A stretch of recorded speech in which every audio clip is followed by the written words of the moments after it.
Selamat datang Mystikus Channel.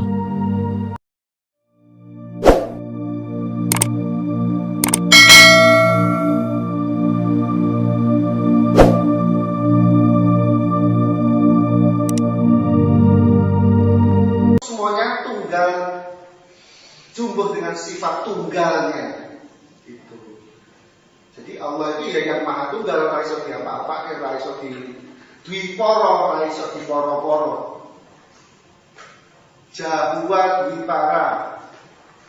Dialah yang tangkeno diporo-poro, enggak bisa diduakan dan enggak bisa diporo-poro. Di sini maka disebut Sang Hyang Suksma nunggal kelawan Sang Hyang Tunggal. Campuran yang menangkan amurba. Kalau begitu maka antara sifat suksma dan tunggalnya, maka dengan demikianlah Allah disebut sebagai Gusti Pengiran dalam Allah. Ingat kasebut Sang Hyang menangkan amurba jagat.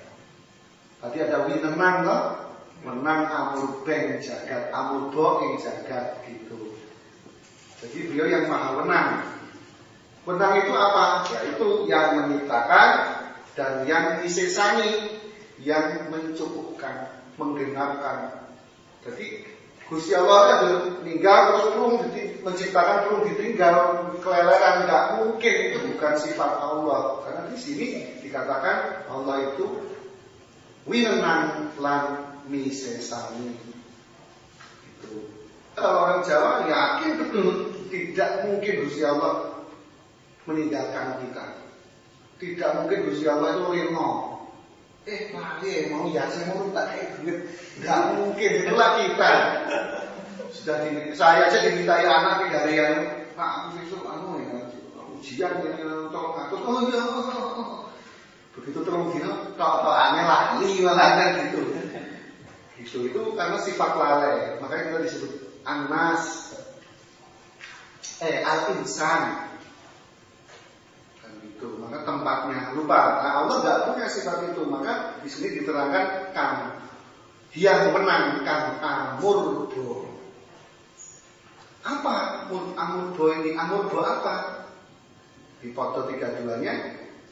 Murbeng ulun pamulun dadya nur.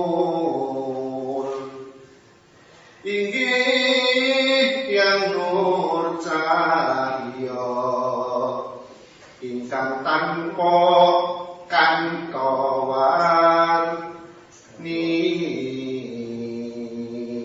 datang arah datang ulun nanging ana, yaitu menciptakan ulun. Dan di samping Allah menciptakan sedaya makhluk menika, maka Allah juga menciptakan ulun, menciptakan aku, yaitu pamor ulun. Aku ini ada pamornya, enggak cuma jasad begini ini, tapi ada cahayanya. Maka di sini dadya nur. Maka jadi kualitas cahaya orang per orang ini beda-beda dari yang itu adalah sifat Allah sebagai winenang. Jadi Allah juga menciptakan manusia itu pamor-pamornya juga diciptakan. Beda pamernya jadi pamornya jadi Nabi karo Yasir karo Herman itu lain. Loh saya kok madak-madake awak karo Kanjeng Nabi, wah itu namanya kualik cenele. Kewanen. Karena Allah menciptakan pamornya, nurnya, orang itu lain-lain. Maka kalau ada orang sekarang ngarani Sayyidina Muhammad aja, wah, kaya kebakaran jenggot, ya udah sering mau ngerti pamor, malah mungkin nggak punya pamor. Pamor itu berkaitan dengan wibawa, terbawaannya, bawaannya, pembawaannya itu berkaitan dengan pamornya orang. Pembawaannya Kanjeng Nabi nggak mungkin kekasaan kayak saya. Kalau saya miso-miso biasa saja, saya ini kekasaan. Tapi kalau Kanjeng Nabi nggak mungkin kayak gitu kok ngundang kita memuji beliau dengan Sayyidina, nggak boleh. Malah bikin universitas musuh Yesus barang kan? Nah itu. Ini kan disorot jadi sebenarnya kayaknya sanepo.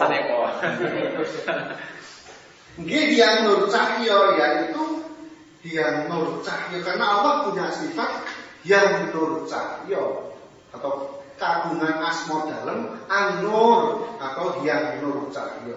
Ingkang tanpa kanca warni yang sifat cahaya ini tidak bisa dibatas-batasi, tidak bisa ditutup-tutupi. Itu. Datan arah, datan udon, nanging ono. Keberadaan sang yang nur cahya itu tak ada arahnya. Dia tidak di timur, tidak di barat, tidak di utara, tidak di selatan, tidak di atas, tidak di bawah. Tapi dia itu ada, real adanya. Yaitu yang menjadi cahayanya manusia. Tadi maka manusia yang menerima seperti bumi menerima cahaya sang surya, Gusti Allah juga sang nur cahaya juga menyinari hatinya manusia. Maka tadi yang lain yang menerima cahaya itu ada yang separuh, ada yang 30%, ada yang 1%, ada yang 100% diterangi oleh sang yang nur cahaya. Maka pamornya beda-beda. Kalau Kanjeng Nabi tidak punya hawa nafsu, lawasoto selamanya beliau itu illa wahyu yuha. Selamanya Kanjeng Nabi itu di dalam wahyu itu sendiri. Gitu. Maka beliau udah gak punya lagi, kami kalau gak punya lagi penghalang-penghalang cahayanya Allah. Oh kayak gitu kok sadare karena awake dhewe. Ya lain kita ini masih tertutup penyakit hati. Kemampuan yang dalam penyakit hati itu fi qulubihim marad. Orang yang sudah orang paja dan Allah marad itu penyakit hati sikit wae tambah ganti. Kayak begitu kok kita mau menyamakan diri sama Kanjeng Nabi. Nabi Muhammad ya pada wongnya mangan segone. Muhammad yang menungso aku yang menungso dengan Muhammad duwe wahyu, aku ora. Muhammad mlebu swarga, aku ora. Muhammad duwe Gusti Allah, aku ora mlebu neraka. Ameng kok kaya ngono. Ameng itu kan hanya saja gitu. Itulah orang-orang yang togo.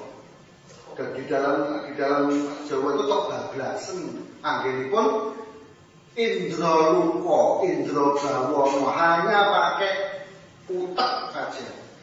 Hanya pakai pikiran saja. Maka sifatnya gandharwa. Perasaan rono rene. Meskipun apa namanya berbelok meskipun putih jengotnya biasa lemah. Wah, itu kasar kayak buto. Lurus ini, apa itu. Entek semua karena sifatnya masih seperti buto, dekiau atau gandharwa. Maka kalau dia sederhana, itu bukan narani, ini indikator. Gitu. Gampang mengindikasi ini. Gampang, gak susah-susah.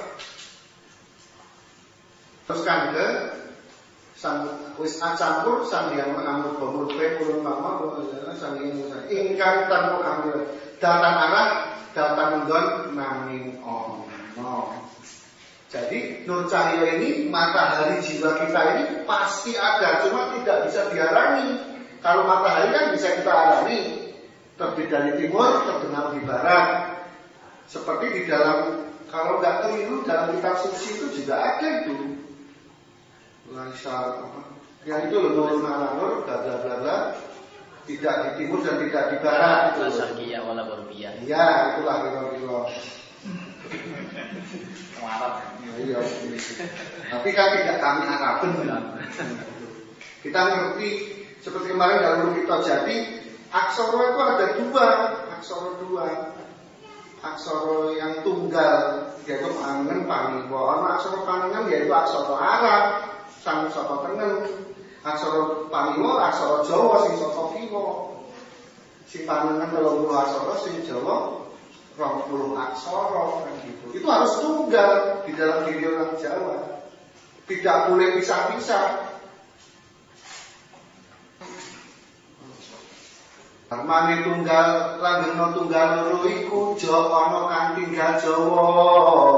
Aksara Jawa tok malah wale-wale. Lanjo ana atau kami.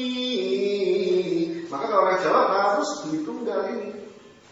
Maka ada Serapun Tirto Jati yang menjelaskan apa makna alif, apa makna ba, apa makna sa, apa makna jim, kafo, dan seterusnya. Itu dalam Serat Tirto Jati.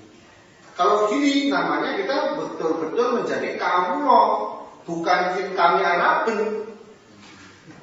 Bukan itu.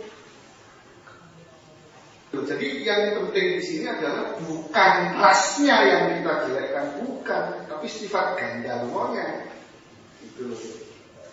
Karena huruf Arab harus diketahui oleh orang Jawa. Orang Jawa harus mengerti aksara. Jalaran Quran menika saking lisanan Arabian mubin gitu. Itu harus mengerti. Tapi untuk melaksanakan dalam sehari-hari ya kudu ngerti aksara Jawane. Jawa kan artinya mengerti. Aksara yang untuk memahaminya. Aksara Jawanipun ana caraka, ana utusan, ana rasul, data sawala, ora tahu tidak pernah membangkang kepada Tuhannya, padha jayanya mewujudkan rahmatan lil alamin, moga membuka jalan mati yang agung kembali kepada Allah, ambatan agung. Ya, mati muksis, mati mukswa, mati sahid. Bukan mati sangit. Teruskan yang ini dulu nanti jalan. Ya Allah. Gusti Allah ya Rabbi. Aneh riku biar katingal padang lamun langgeng saklamiyo coba jenuh wus nenggoni nikmat lawan manfaat tanpa sangsaya. Disitulah kalau kamu sudah hidup dalam keadaan tercahayai oleh Sang Hyang Nur Cahyo, Allah yang Maha Nur, dan kau tersinari oleh nur cahyonya Allah, maka di situ biar katingal padang lamun, engkau akan melihat hidup yang selalu terang benderang dan ngelamun. Seperti kalau gending Jawa itu mengang itu tetap di gitu apa? Tapi itu mengang namanya, itu ngelamot atau alun-alun itu. Jadi naik turun, nggak boleh itu diulangi terus akhirnya terus nggak boleh. Kata Rasulullah juga sangatan. Makanya di depan keraton itu alun-alun itu bukan dari rumput, bukan dari pasir gumuk. Jadi di depan keraton itu alun-alun itu harusnya dari wedi, dari pasir. Karena itu adalah lon-alun. Lon kayak ombak, sangatan. Ngelamut. Bukan ngelamun, ya. Ini adalah kahanan ruh kita, hati kita yang selalu biar ketinggalan padang ingkang ngelamun. Langgeng salami, kalau sudah seperti itu maka kita dihindarkan dari sifat rusak dan merusak. Kita kembali kepada hakikatnya suksmo, hakikatnya ruh, kembali kepada ruh sebagaimana ketika ditiupkan oleh Allah Subhanahu wa taala, sukmo kamkas itu. Langgeng salamnya jaba jero wis nenggoni. Lah ini dia. Tidak ada bedanya lagi jasad luar kita dengan jasad rohani kita. Nggak ada lagi lip service ngomongin ini juga artinya gosok, itu udah nggak ada lagi. Sudah seimbang, sudah harmoni, sudah laras antara nih hati nurani dengan tampilannya. Apa anane gitu. Bukan seperti tadi, bukan paras Gianiro, bukan rupa datu, bukan itu, tapi sudah harmoni antara tampilan fisik dengan jerone hati ini. Nikmat lawan manfaat tanpa sansaya. Di sini dia akan mulai hidup selamanya dalam kenikmatan. Nikmatul iman, nikmatul Islam, gitu. Tidak ada dalam kenikmatan ingkang saklami-lamio, ingkang selamanya dalam kenikmatan itu, kenikmatan iman itu. Maka dia sakit juga nikmatul iman, makan dia nikmatul iman, seluruhnya adalah buah dari keimanannya itu. Nikmat yang oleh Allah disebut dengan nikmatul iman. Atau kalau dalam bahasa Jawanya iman dinoyo mukti. Jadi kemuktian di dunianya itu disonggonya adalah iman. Atau kalau dalam bahasa Jawa kunonya menjadi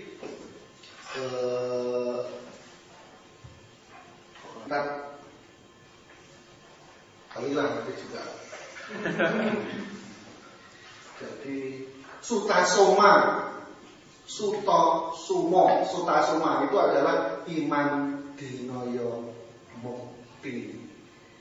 Maka kalau orang sudah seperti itu menjadi khalifah lagi, dia menjadi khalifah, menjadi seperti Kanjeng Sunan Prawoto, menjadi petinggi negara, menjadi sultan, itu dia rojo wali, ya wali rojo. Ketika dalam Sutasoma diceritakan Puntadewa sebagai raja tanpa mahkota itu yang raja yang nggak mau pakai mahkota, ya. Dipinta oleh harimau, duh raja, duh sultan, duh khalifah, ini kulon itu seanak-anak kulon cilik-cilik itu harimau. Kulon ini saya ini lapar semuanya, kami nggak menjumpai makanan. Oh iya gitu ya, iya. Ya udah nih sini sekaki yang sebelah kiri ya, tangan ya, itu sebelah kiri. Oh, kalau makan ya wes, bungkus perban gitu.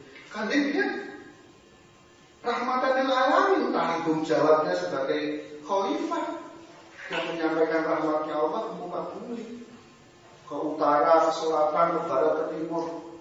Pancangnya ingsun kalimatullah, kiblat papat lima paket ingsun kalimatullah. Lagi besoknya, gimana dahnya? Nah itu kan kemarin. Dan sekarang udah lapar lagi, anak saya sudah beker-beker lagi minta makan. Oh ya wes sikit sini, tenang ya udah kasih dia tangan. Karena sang Puntadewa nggak bisa memberi apa-apa. Ya usah sikit tenang. Mungkin sangatnya tanggung jawab jenengan kan khalifah. Tangan, itu sudah sifatnya kaulah itu begitu. Kalau kaulah jalur nomor itu jangan disalahkan. Memang sifatnya begitu. Gitu. Kaulah congkah perkara apa maling perkara ini memang begitu sifat kaulah. Kalau rojo ini sifat maling lah itu masalah, presidennya sifat maling itu masalah, menterinya korupsi itu masalah, tapi itu petinggi. Kok enak kan menteri Allah atau perusahaan biasa gundul? Nggak bisa bicara begitu. Maka akhirnya tadi kanannya bawa makan sama. Untuknya 3 hari datang lagi. Hah? Piring untuk mana negara? Bisa itu lagi. Ya kuku tangan, kuku kiwa, tangan. Akhirnya pindah dulunya, akhirnya lehernya yang diberikan kepada hari. Nah kemudian para malaikat tidak terima. Ya orang ini caranya rojo ini harus hidup jadi. Maka kemudian diatur kepada Gusti Pangeran dalam Allah. Ya Allah menawi akan mereka mungkin sinten sing purun dados khalifah.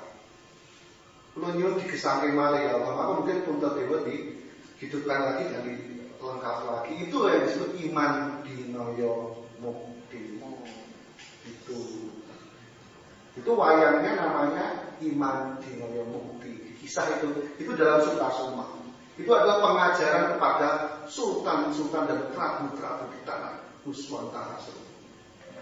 Maka di kita tidak ada pertikaian tentang itu semua. Perang agama nggak pernah ada di Nusantara. Buka sejarah Nusantara 1000 tahun lebih. Apa perang agama? Ada orang perebutan kekuasaan? Orang no. Karena harus begini. Itulah yang di dalam Al-Quran disebut dengan ilahi sultan. Kejaba sira wis tekan dayane iman kuwi mau. Sultan menika iman dinaya mukti kalau dalam jalan. Jadi orang yang jumeneng sultan kudu iman dinaya mukti. Sultan nyolongan kok, itu bisulnya setan. Tak boleh. Ini adalah satu makanya ini yang menceritakan adalah Sunan Prawoto, orang tertinggi di Demak Bintoro. Yang menceritakan dirinya sendiri, beban-beban hidupnya. Oke, kita teruskan. Sampun tentu punika sasana ulun kang aran pangeran kang angkya kita ngengel dunya akhir kalembu salamira. Pangeran itu bukan princess. Ngeprint gambarnya kalau ngecas. Itu. Di sini pangeran itu panggonan ngengel, pangeran. Ngengel itu bekti kumawula. Maka rakyatnya ridho ikut sama dia. Kawulane rela ikut sama dia. Karena dapat perlindungan, dapat kesejahteraan, dapat semua yang kewajiban-kewajiban kebutuhan-kebutuhan kawula dipenuhi oleh sultannya. Itu.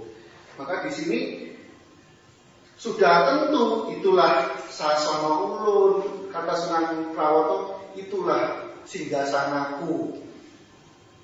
Ingat loh, dia ini Salam Akbar 4 loh. Ya. Kang aran pangeran, maka yang dinamakan pangeran itu kang anggya kita ngengeri, maka dia adalah yang kita ngengeri.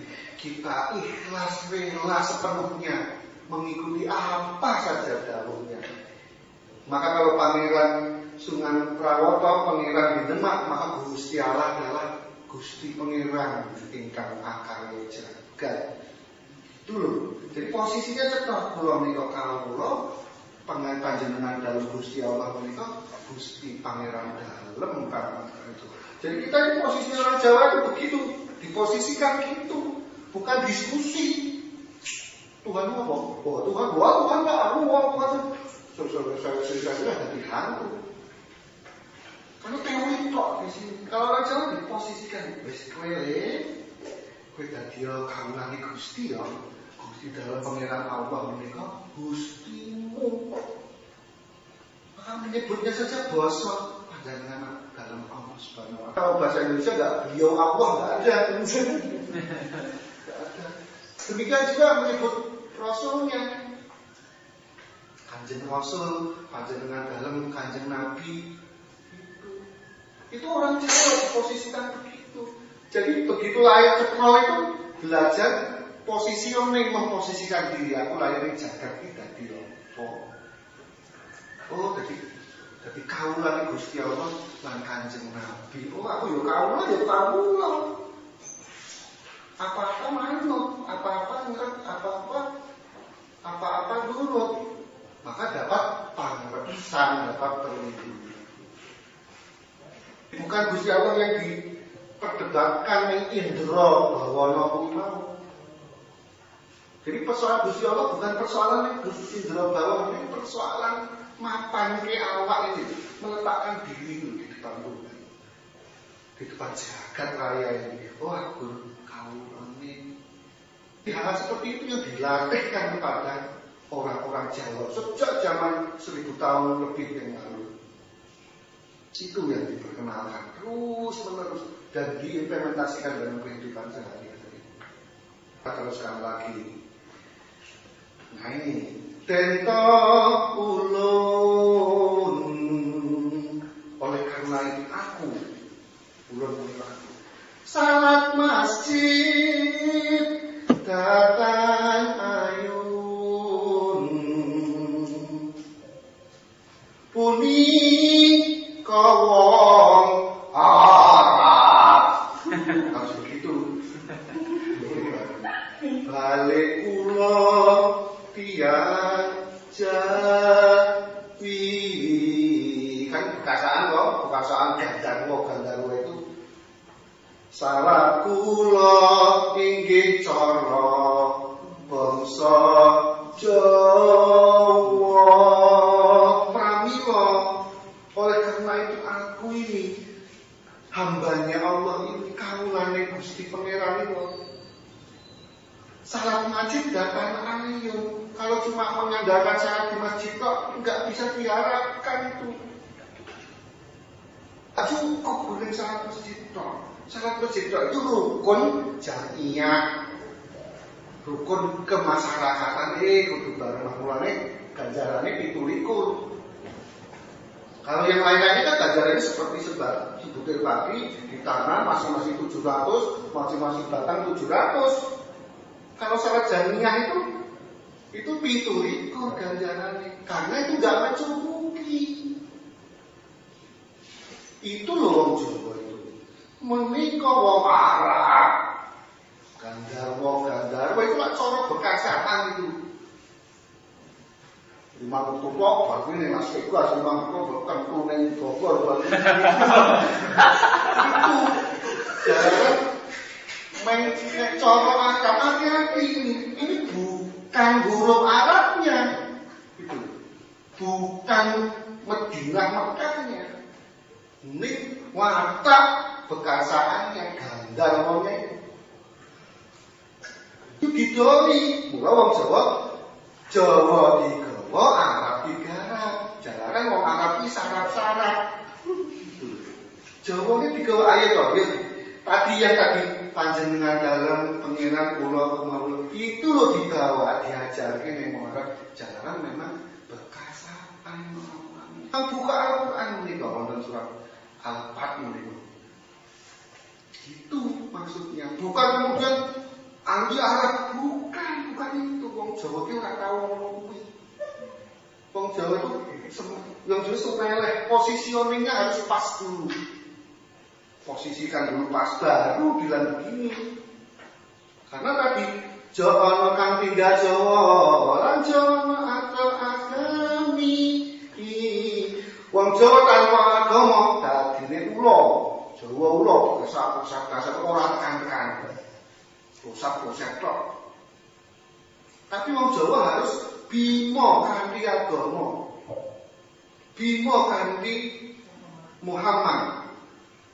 Werkudara kan bima masuk ke dalam samudra didulur sama ula. Maka ula itu disebut panolah, pono ing Allah. Maka begitu diblubet itu namanya baru ula mo. Jadi sebelum ketemu dengan Dewa Ruci, Werkudara harus jadi seorang ulama dulu. Maka disebut ulama itu panolah, pono ing Allah. Pono itu menguasai bagian Allah. Maka maksudnya Dewa Ruci. Kalau manusia rohnya sudah suci, maka dia disebut Dewa. Roh suci, Dewa Ruci. Tuh. Nah di sini syarat punika wong Arab balik kula tiyang Jawi. Salah kula inggih cara bangsa Jawa. Piye syaratnya cara bangsa Jawa? Kan tadi tetap loh ya, yang di masjid tetap loh nih. Orang cukup, orang kudu ditambahi caranya bangsa Jawa. Syaratnya bangsa Jawa. Jawa artinya mengerti, artinya paham, artinya memahami kedalaman, deep understanding, jamin. Terus ke foto yang nomor 36. Siang dalu ombo sama biing kalbu ngesti Wisnu Krasna duwe Sang Hyang Sida Jati ingsun kayuh campur tunggal kelawan kita siang malam ana ing rina ana ing wengi filaili wa nahari. Apa disebut ambo samadi ing kalbu ambo niku kawula, maka kawula niku ini selalu samadi ing kalbu semende ing ngarsane Gusti semende. Kalbuku selalu semende ing ngarsane Gusti. Itu maka nggak cukup cuma tekluk 5 waktu di masjid. Bagi orang yang mau mendalami pemahamannya semakin dalam. Ngesti Wisnu Kresna, mengharapkan Wisnu Kresna. Duwe Sang Hyang Sida Jati dan Sang Hyang Sida Jati. Tadi kita ingat Sang Hyang Sida Jati adalah Gusti Allah yang reksa kita ini. Salah satu asma Allah Sida Jati, ada lagi Nur Cahyo. Jadi bersatunya Sang Hyang Sida Jati dengan Wisnu Kresna. Apa itu maksudnya? Ingsun gayo campur tunggal lawan kita, maka aku berharap keduanya berkenan jumbuh campur dengan hambanya ini. Kita teruskan nggih punika puniku ini. Mbah sebut kama putus ran agama Buddha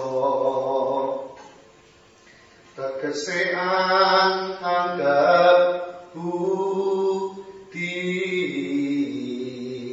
Tadi di atas kita kan menemukan kata-kata Buddha. Di sini dijelaskan. Maka yang disebut agama Buddha yaitu agama yang menggulawentah, yang mementingkan budi pekerti. Inamabu itu liutami makarima akhlak. Maka aku ini tidak diutus kejaba kanggo nyampurnakake budi pekerti. Maka disebut ini loh agama putus, agama terakhir iki loh. Agama pungkasan ini loh, barang ini ramu agama meneh. Produk agama anyar dari ini mesti ilegal.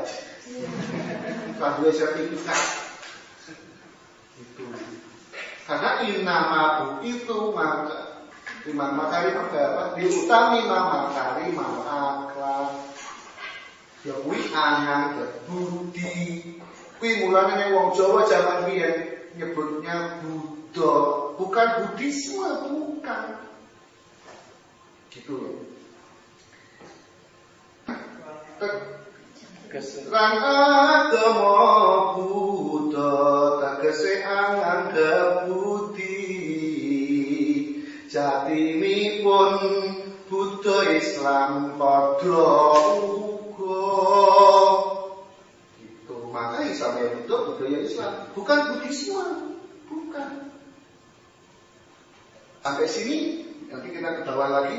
Sampai sini, maka kalau Sabda Palang bilang pada saat 500 tahun lagi ingsun agama Buddha. Maksudnya agama Islam sing anggap budi, agama Islam sing ora bukasakan, agama Islam sing tepos lino, andam ansor, menang tanpa ngasorake gitu. Agama Islam yang begitu, bukan agama Islam bukasakan, wah maskulin yang itu pedang guren. Bukan itu, justru agama budi. Gitu loh, itu yang disebut Sabda Palang 500 tahun yang lalu. Itu. Kita teruskan 3839-nya. Minum dulu ya, Penoraedan. Pokoknya ambillah. Sang Hyang Wisnu.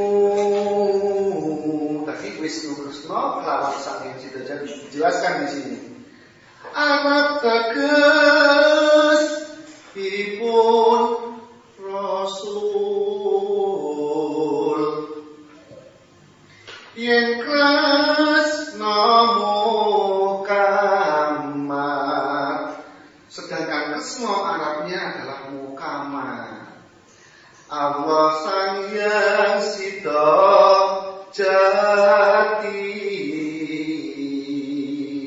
Maka sedangkan Sang Hyang Siddhajati Arabe ya Gusti Allah kuwi mau. Mung bedane tembung Arab lawan Jawa.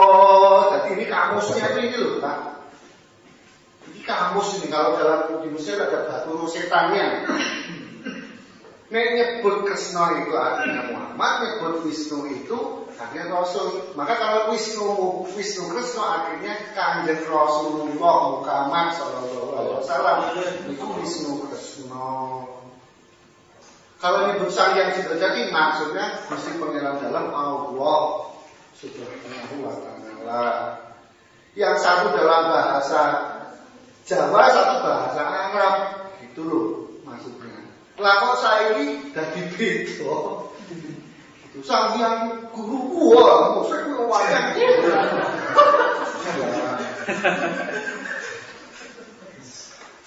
Kresna bicara Kresna. Nah, sampun kita tutup dulu dengan kesudahan, kemudian nanti akan kita jelaskan konsekuensi dari Sang Hyang Wisnu Kresna lan Sang Hyang Siddhajati ya dalam membaca budaya. Sampun putus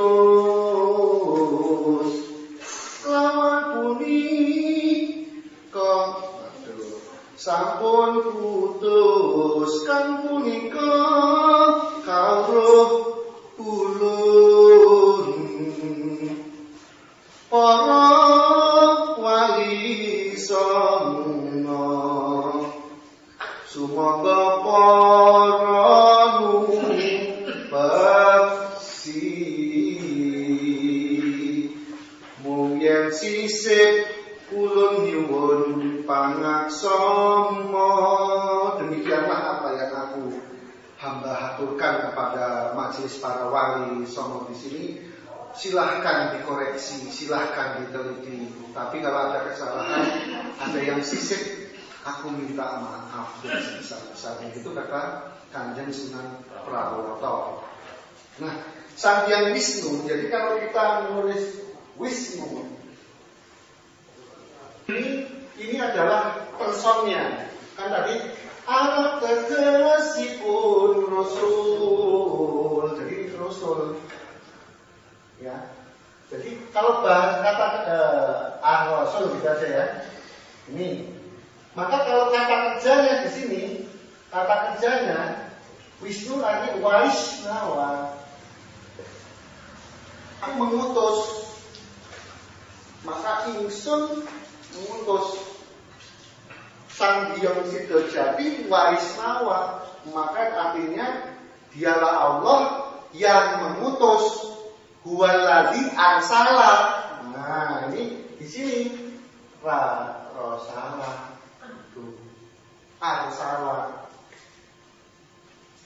Sang Hyang Siddhajati Waisnawa Wisnu. Mau sulit banget toh? Kalau bodoh tidak tahu. Maka kalau di sini dijelaskan Huwallazi itu adalah Allah, Sang Hyang Siddhajati, arsala Waisnawa Wisnu Rasulahu. Jadi kata kerjanya Waisnawa dari Wisnu. Kalau Krishna adalah Muhammad, artinya dia dari kata Ahmadnya itu yang paling baik, yang terpuji. Hamada. Jadi itu arti Kresna dalam bahasa Jawa, dalam bahasa kami maupun Jawa kuno itu adalah Kresna artinya Ahmad atau Muhammad. Wong sing paling pinuji wong ingkang paling pinuji menika tegesipun Kresna. Jadi akibatnya di sini maka kita jangan salah memahami itu. Di sini sudah disebutkan oleh Kanjeng Sunan Prawoto. Maka kalau saya masuk candi mana saja saya enak saja. Assalamualaikum. Ini mesti sama merem. Merem. Saya tidak perlu mikir-mikir sedikit. Mesti sama. Wes arep candi ndi? Tuh, cocok. Udah Islam kuwi kok. Ada uang, prambanan uang ini Candi Wisnu sansaya ini mesti rasul maksudnya. Itu makanya seperti yang dikatakan oleh Yang Jayabaya, Nuswantara iki ing tanah Jawa iki ana ning agamane Kanjeng Nabi Ibrahim karo agamane Kanjeng Nabi Muhammad wis mitok. Ora ono liyane. Tekan seprene iso 80%, 85%. Kita juga hati-hati dengan permainan politisasi agama hari ini harus hati-hati. Kategori seperti itu. Maka para hadirin sekalian, dengan berakhirnya sampai telu songo ini kita sampai pada sasono telu lungo ing sasono. Jadi kita sudah terus sampai kepada tempatnya pemahaman sasono ning pono, tempatnya pengetahuan kan 20 songo. Sasono ing pono, sasono ing kawruh atau sasono ing sidojati. Panolah pemahaman tentang Gusti Allah dan Kanjeng Nabi ini. Menurut saya kita tutup dulu, nanti kita sambung dengan tanya jawab biar agak ini. Assalamualaikum warahmatullahi wabarakatuh. Waalaikumsalam.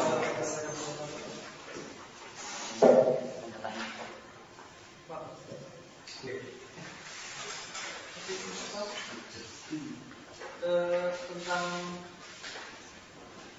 Majapahit soal yang kayak gitu katanya kan tidak ada yang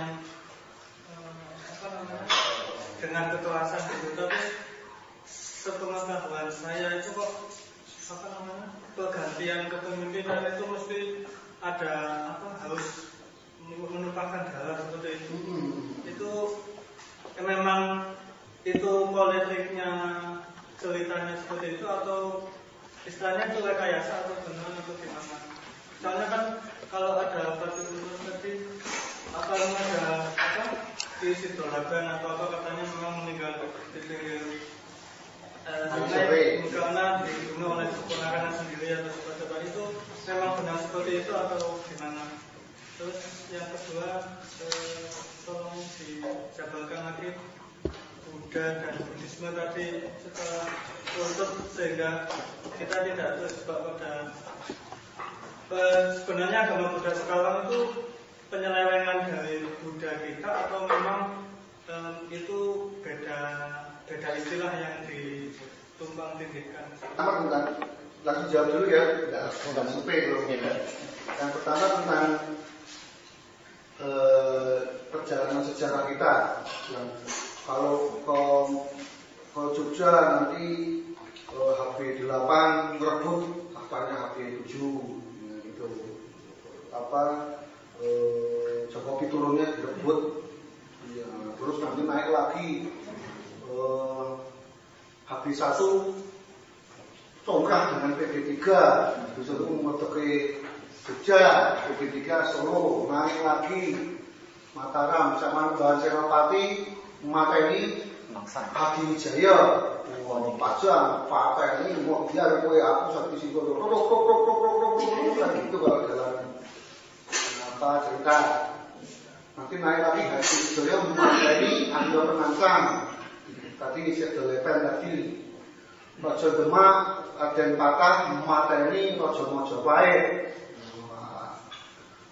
Kedua Majapahit, wah disepakati bapak wanita karo anak. naik lagi Mojopahit dulu Raden Wijaya mateni Kertanegara. Naik lagi Singosari zaman Kenarok mateni Tunggul Ametung. Wah, naik lagi begitu seterusnya. Jadi kita ini jadinya anak durhaka semuanya. Terlalu sibuk. Nah, itu karena data sejarahnya dibaca dengan menggunakan teorinya Oedipus Diccolonus. Kolonial itu orang kuwi. Ya toh, bagi Oedipus Diccolonus kan begitu. Oedipus sang kajar. Jadi makanya ada nanti namanya sindroma Oedipus. Oedipus kompleks. Itu anak pengen mengalami bapak anak pengen usaha. Itu malah jadi teori psikologi Sigmund Freud kuwi. Malah jadi seperti itu wong wis jarke wae.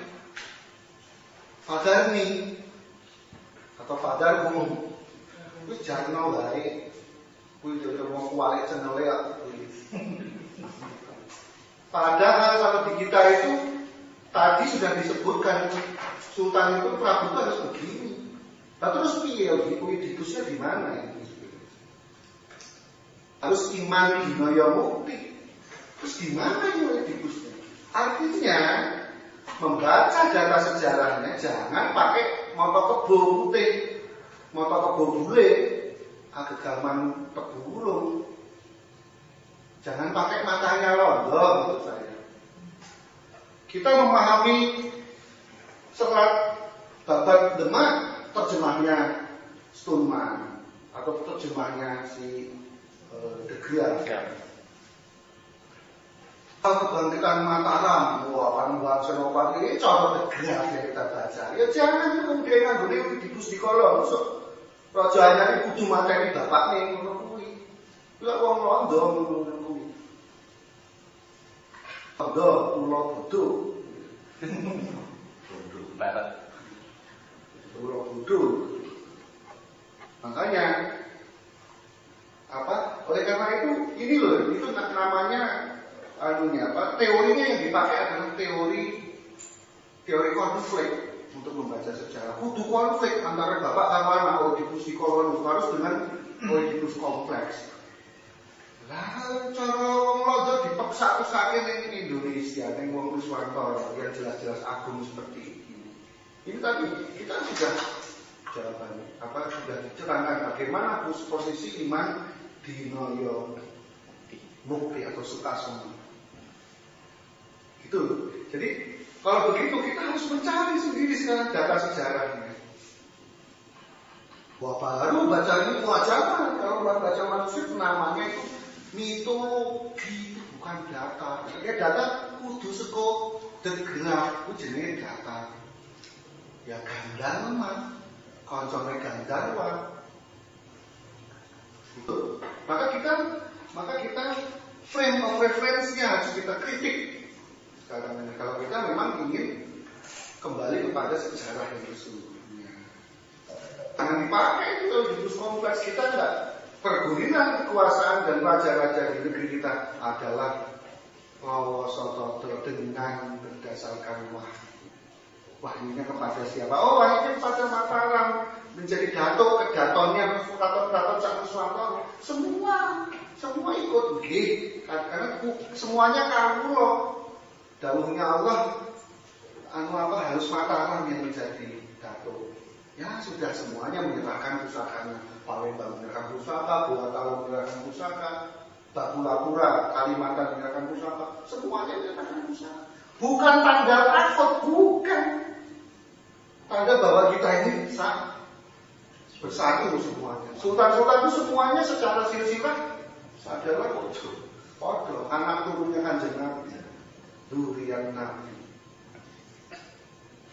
Jadi membacanya kita jangan menggunakan Oedipus kompleks, menggunakan De Graaf atau Piaget atau Raffles, ya, atau History of Java itu. Jangan khawatir, Father Bung kata Allah jarno wae. Raffles setelah menulis History of Java ditarik oleh pemerintah Inggris ke Singapura atau ke Temasek. Baru tarik lagi ke London di sidang. Mas kualat itu.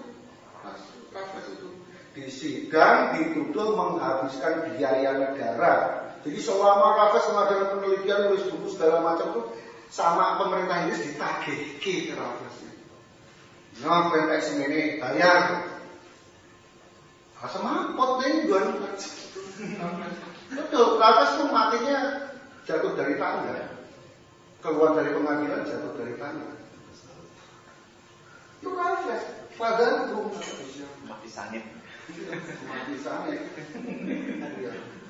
Kalau bedanya kalau orang kualat. Siapa lagi itu? Dendles kualat Dendles. Dendles mati miskin itu di Prancis. Itu yang mesti kita kalau kita ini masuk pada diskusi tentang Sujarto, maksudnya yang baik. Ya kita dengan nalar kita sendiri dong, dengan nalarnya orang Indonesia, nalar orang Jawa ini temiki loh dari iman dinonya mungkin yang temiki. Maka kalau saya pernah diskusi sama Profesor Prof. Gimana sih Prof ini sejarah kita itu katanya Panembahan Senopati itu teladannya orang Jawa, tapi kok sejarahnya kok di awal kebangkitan Mataram kok begitu ya? Ini gimana terus kata Profesor? Misalnya begini. Nulat kelaku utama. Contohlah laku utama akhlakul karimah. Yaitu tumrape wong tanah Jawi bagi orang-orang yang ditakdirkan menjadi orang Jawa. Wong agungi Ngesi Kondo, yaitu orang-orang yang agung di tanah Ngesi Kondo ini Mataram. Panembahan Senopati, yaitu Panembahan Senopati. Senopati artinya panglima. Panembahan artinya syahid. Para syahid yang menjadi panglima di mana? Ing Alogo Mataram di Medan Wajah Mataram. Makanya disebut Panembahan Senopati ing Alogo Mataram. Dekat orang iso sama kuwi. Itu. Makanya saya paniknya itu dekat. Sinau kene lho tak wacake. Kene lere. Kene nyok. Wah aku lere. Kene nyok. Itu wis muga disiksa ning kuburan.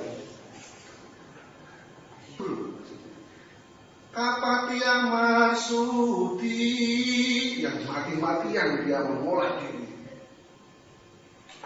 Masudi sudah mengolah nafsu. Bagaimana dia mengendalikan hawa nafsu? Lupa saya. Binesu Tapa Broto. Terus Tanah Piing Siang Ratri. Makanya di sini siang dalu. Jadi Tanah Piing Siang Ratri itu di sini disebutkan sebagai siang dalu. Ambo sama Iya. Siang dalu Allah sama diengkangku. Itu Tanah Piing Siang Ratri. Itu loh. Hamemangun kangenak yasing sasomo. Panembahan Senopati itu mengumumkan ke seluruh dunia. Iki loh tatanan sing arep digawe ning Ngesi Kondo. Yaitu satu tatanan yang membangun yang pergaulan antar manusia ini adalah membangun kangenak yasing sesama saling ngenake ati. Kula kalih panjenengan ngenake ati sing sepuh karo sing nom ngenake ati sing nom karo sing sepuh ngenake ati. Maka ada tokoh kromonya, ada bahasa kromo, inggil kromo, madya, ada muku, nanti ada lagi bagongan. Semua yang ingin dibangun oleh Panembahan Senopati. Ayo Reni, wong, saka ngendi wae dunya. Sinau meneh kene. Apa meneh kowe wong Arab? Jawa digawa Arab digawa. Kasaan gadah ora urus. Sini belajar di sini. Saya bilang begitu sama Profesor Joko Suri. Seluruh sejarah Nusantara disusun berdasarkan sejarah politik dan kepentingan politik. Maka nggak ada yang namanya contoh akhlaknya bagaimana, contoh-contoh teladan-teladannya hilang semua. Isinya tadi sejarah Oedipus Dicalonus kompleks itu tadi. Lawan Jawa diwaca nganggo Oedipus Dicalonus. Ya keren semua pembacaannya. Gitu. Nah, oleh karena itu maka saya berusaha untuk tak cukup. Oh, Sunan Prawata koyo ini. Mlebu lagi, oh nanti Sultan Hadiwijaya ada yang namanya Babat Pajang.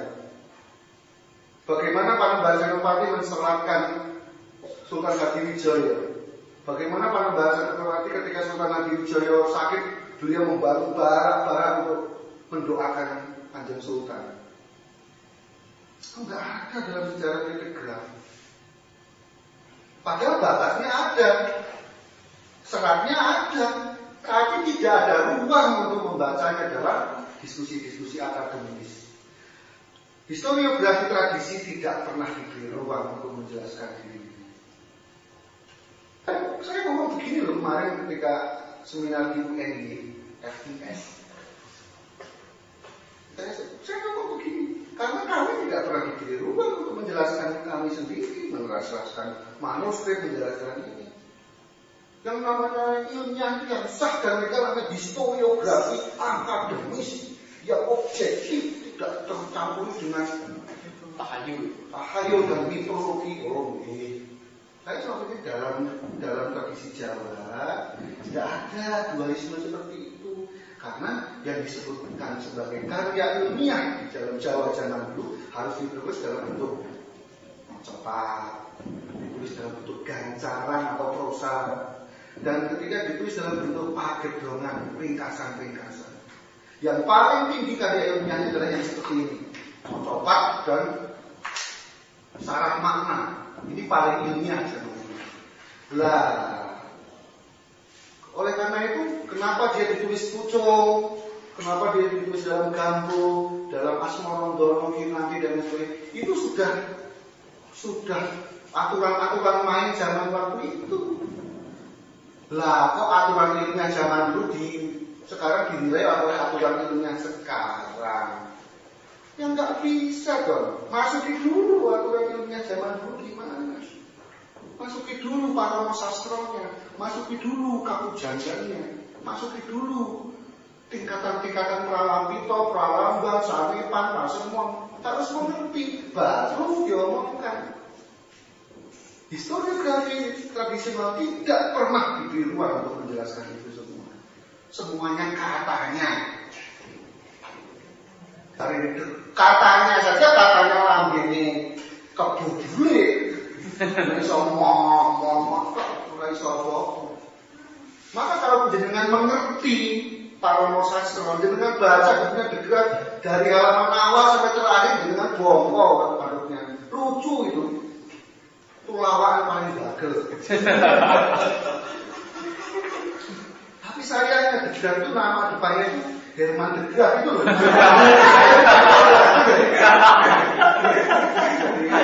Jadi dendam pribadi saya ngomong. Kalau Fir'aun bilang ini Tuhan melawan Tuhan gitu. Kalau saya bilang iki antara Herman lawan Herman gitu. Iya. Dan terus juga sama. Itu. Jadi memang jadinya akhirnya dendam pribadi. Wah, aku bendina tak kemarin. Rokok. Dosamu sing paling gede ini gawe jeneng Herman. Itu budayanya. Tapi baik, ini adalah satu persoalan memang Mas dalam membaca sejarah. Dan ini saya bawa kemana-mana, saya bawa ke UI, ke UNY, ke UGM. Saya selalu bilang begitu aja loh. Beri ruang pada sejarah tradisional untuk menjelaskan diri. Ini saya kalian akan lari semua. Karena dokter sejarahnya muskro ya atau jebul kleru. Tapi nggak begitu orang Jawa. Orang Jawa nggak begitu. Saya seperti yang pernah saya bilang di UNES, monggo Bapak Ibu dosen sejarah, saya nggak ingin merusak sawahnya, jadi memang ini babagan begini, babagan mangan orang mangan, babagan urip orang urip, babagan penguripan, monggo, monggo. Saya hanya mengaturkan ini loh Bapak menawa ini mampangan. Kalau jenengan harus taat pada kurikulum, ya orang magang. Saya tetap ngomong begitu ketika saya tulis. Saya ingin memberikan alternatif. Siapa tahu cara memandang tradisi ini bagaimana memberikan nuansa baru kepada tradisi akademis. Itu saja. Saya tahu ini efeknya adalah masalah penguripan. Saya tahu itu, maka saya tidak mau gegabah untuk masalah-masalah boten. Saya tahu ini bahwa kabeh candi itu Islam. Ini saya nggak mau gegabah itu. Makanya orang Jawa ini punya gil. Bicara itu digeget dulu, disimpan dulu, dipending ini kira-kira pas ora ya. Kalau tak ucapkan di sini sangatnya pas apa enggak? Titiwan sini pas ora ya. Ora simpan di sini. Makanya Belanda benci banget sama begini. Wah, orang Jawa itu dulu ngarep bener berdua. Begitu. Orang Jawa itu blangkon ini dikongkon ke blangke, kongkon kosongnya pikir muhan bolen rasamu. Maka disimpan dulu di sini. Sapa ngerti nggak pantas dilakukannya. Saya ngomong begini karena Anda bertanya dan forum kita udah sejak tadi sore. Nanti muntuk lah bisa. Baru kita ngomong. Jika Anda menyukai Mystikus Channel silahkan like, komen, share, subscribe, dan nyalakan tanda lonceng untuk mengikuti update terbaru. Terima kasih.